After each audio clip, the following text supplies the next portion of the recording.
Tropical update is 9 a.m. PST, November 5th. Lisa's last advisory has been wrote on it. It's now a remnant low.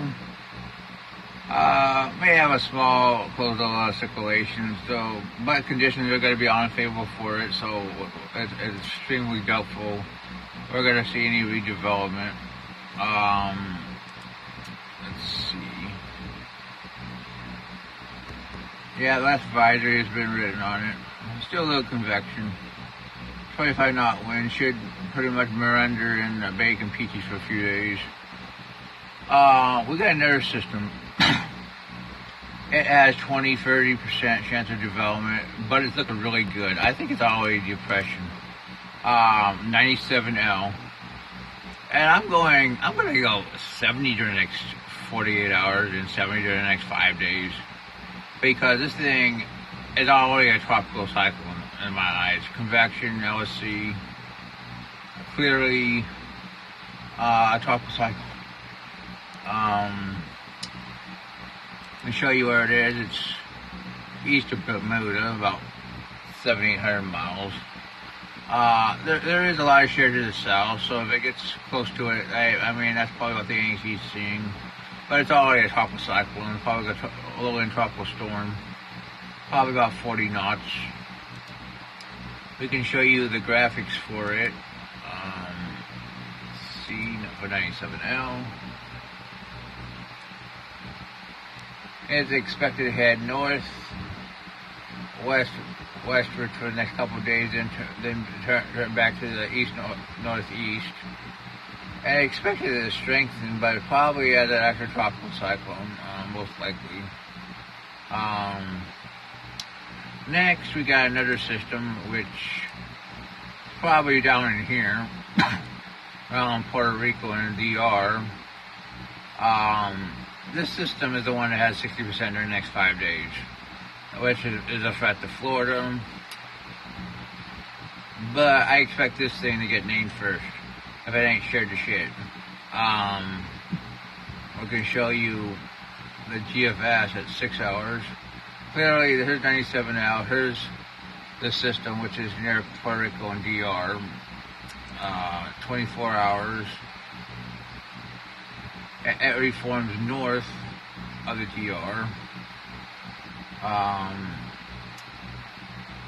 Here's 48 hours. You see it definitely taking over as the main system. Well, 97L is moving northwestward. The ridge breaks, 97L gets carried out. Well, this moves 98 will move west-northwestward. Now we get to see if it gets trapped under this next ridge, which forces into the United States, so we'll have to see. But it's going to be close. I mean, here's the trough, here's the ridge.